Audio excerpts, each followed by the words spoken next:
Panorama group, जो सोचता है वो करता है। नमस्कार, आप देख रहे हैं न्यूज हाट। मैं हूं आपके साथ अस्मी सराफ। सरकारी सेवा में लगे करोड़ों लोगों की नजरें एक बार फिर वेतन आयोग की ओर टिकी है। सरकार ने भले ही अभी 8वें वेतन आयोग की औपचारिक अधिसूचना जारी नहीं की हो, लेकिन इस संबंध में तैयारियां तेज हो चुकी है। कर्मचारियों के प्रतिनिधियों ने आयोग के लिए अपनी सिफारिशें सरकार को सौंप दी है। उनकी मांगों में सबसे प्रमुख है 2004 के बाद नियुक्त कर्मचारियों के लिए पुरानी पेंशन योजना की बहाली।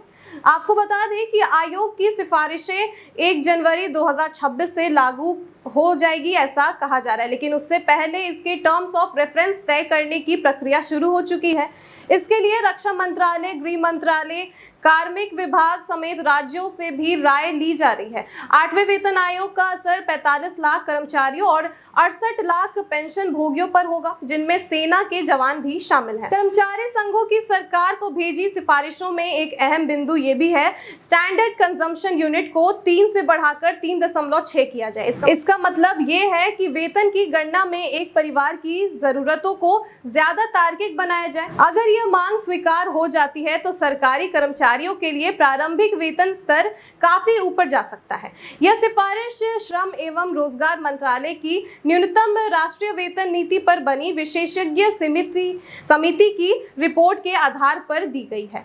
प्रतिनिधियों ने हर 5 साल में पेंशन में स्वतः वृद्धि, परिवार पेंशन, ग्रेच्युटी और 12 साल बाद कमिटेड पेंशन की बहाली जैसे महत्वपूर्ण बिंदु भी शामिल किए हैं। आपको बता दें कि सरकारी कर्मचारी और पेंशनर वर्षों से कैशलेस और बाधा रहित चिकित्सा सुविधा भी मांग कर रहे हैं। नई पीढ़ी की शिक्षा को ध्यान में रखते हुए पोस्ट ग्रेजुएशन तक हॉस्टल सब्सिडी और शैक्षणिक भत्ता की मांग भी की गई है। याद दिला दें कि 2016 में लागू हुआ 7वां वेतन आयोग सरकार पर करीब 1 लाख करोड़ रुपए का भार लेकर आया था, लेकिन उसी से लाखों कर्मचारियों को महंगाई के दौर में थोड़ी राहत मिली थी।